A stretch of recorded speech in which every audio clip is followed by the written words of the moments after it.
Samajwadi party के राष्ट्रीय अध्यक्ष अखिलेश यादव ने मतदाता सूची संशोधन और चुनावी प्रक्रिया पर गंभीर सवाल उठाते हुए कहा कि अधिकारियों ने आश्वासन दिया है कि एसआईआर के बाद कोई कमी नहीं रहेगी, लेकिन उपचुनावों में वोट लूटे गए।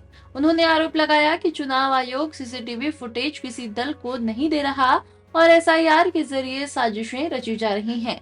अखिलेश ने बीएलओ ट्रेनिंग में लापरवाही का जिक्र करते हुए कहा कि कई बीएलओ की जान चली गई, एक ही नाम से दो दो वोट बन रहे हैं।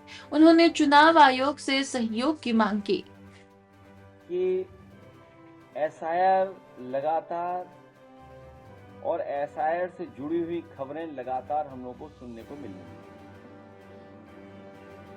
एसआईआर का जो मूल मकसद था और जो हम लोगों ने पहले दिन जब अनाउंस हुआ है एसआईआर, जो प्रेस कॉन्फ्रेंस की गई,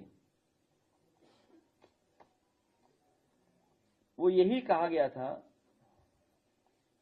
कि एसआईआर के बाद वोटर लिस्ट में कोई भी कमी नहीं छूटेगी। 4 नवंबर 2025 को एसआईआर की घोषणा के समय मतदाता सूची को शुद्ध समावेशी बनाने की बात कही गई थी और इधर हम लोगों को देखने को मिला कि जो टर्म्स यूज कर रहा था इलेक्शन कमीशन के मैपिंग या टेक्नोलॉजी का सहारा लेकर के वो वोटर लिस्ट को एकदम ठीक बनाएंगे और कोई भी वोटर छूटेगा नहीं। लेकिन देखने को मिल रहा है, मैं एक ओवरऑल केवल एक कॉन्स्टिट्यूंसी का बताना चाहता हूं, ओवरऑल एक कॉन्स्टिट्यूंसी का केवल। अभी अगर एक कॉन्स्टिट्यूंसी में ये चीजें देखने को मिल रही हैं तो सोचिए पूरे प्रदेश में, और जिस तरह की तैयारी है इनकी अधिकारियों के माध्यम से, क्योंकि सरकार अधिकारियों से मिलकर के, और क्योंकि इलेक्शन कमीशन भी निष्पक्ष नहीं है, जो कॉन्स्टिट्यूशनल बॉडी है उसकी जिम्मेदारी बनती है कि इस समय पर जहां भेदभाव हो रहा हो, जहां कई बार ऐसी घटनाएं मिल रही जहां पर सरकार अपनी मनमर्जी से काम करा लेती है। और फिर जब बाई इलेक्शन में हम लोगों ने देखा था कि पूरा का पूरा बाई इलेक्शन में वोट लूटा गया था और अधिकारियों को लगा करके पूरा का पूरा बूथ लूटा गया, सीसीटीवी के फुटेजेस हैं।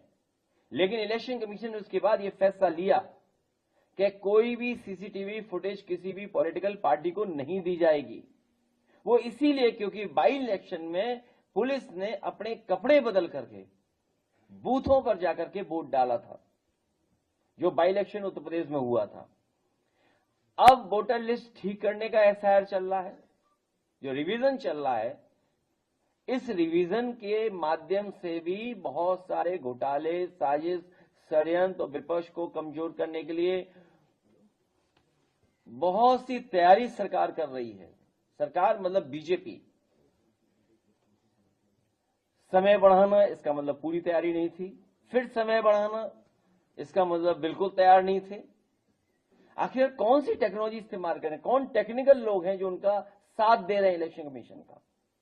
कम से कम पहली मांग हमारी होगी कि समाजवादी पार्टी को जो जानकारी इलेक्शन कमीशन से समय समय पर मिली थी कि हम बीएलए को ट्रेन करेंगे, बीएलए की जो ट्रेनिंग कराई थी वो हम और आप सब लोग जानते हैं, बीएलओ की जान चली गई।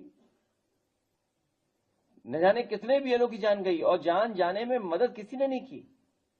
तो हमारी मांग है कि समाजवादी पार्टी के हम अपनी टेक्निकल टीम को इलेक्शन कमीशन से कहेंगे कि उन्हें भी समझाइए कि आखिरकार ये क्या हो रहा है, वोटर लिस्ट में कैसे क्या कर रहे हैं। क्योंकि जब हम देखते हैं केवल एक कॉन्स्टिट्यूंसी, असेंबली कॉन्स्टिट्यूंसी की बात कर रहा हूं मैं, कन्नौज सदर 198, जो डेटा बता रहा है वो डेथ का है 12,884, अनट्रेसेबल एंड एब्सेंट 30,814, रिफ्यूज्ड जो फॉर्म नहीं वापस आए 1,287, permanently shifted 31,564, unknown 7, already enrolled 6,000। तो टोटल बनता है 83,226। लेकिन इसके साथ सवाल यह है कि डुप्लीकेट इतने हमें मिले दिखाई दे रहे हैं, डुप्लीकेट वोट। ये डुप्लीकेट देखिए आप, मैं कहूंगा स्क्रीन पर रन थ्रू कर दें वो डुप्लीकेट। ये देखिए डुप्लीकेट, मतलब इतना इलेक्शन कमीशन क्या कर रहा है? एक ही नाम से दो वोट, ये आप रन थ्रू कर दो। ये देखिए, ये है लिस्ट, और बाकायदा लिस्ट है नाम के साथ। और तब हम लोगों ने, जब हम अपने एफर्ट से मैनुअली, हमें कोई टेक्निकल सपोर्ट नहीं मिल रहा है, हम कैसे ढूंढेंगे? हम कैसे ढूंढेंगे कि डबल है नाम?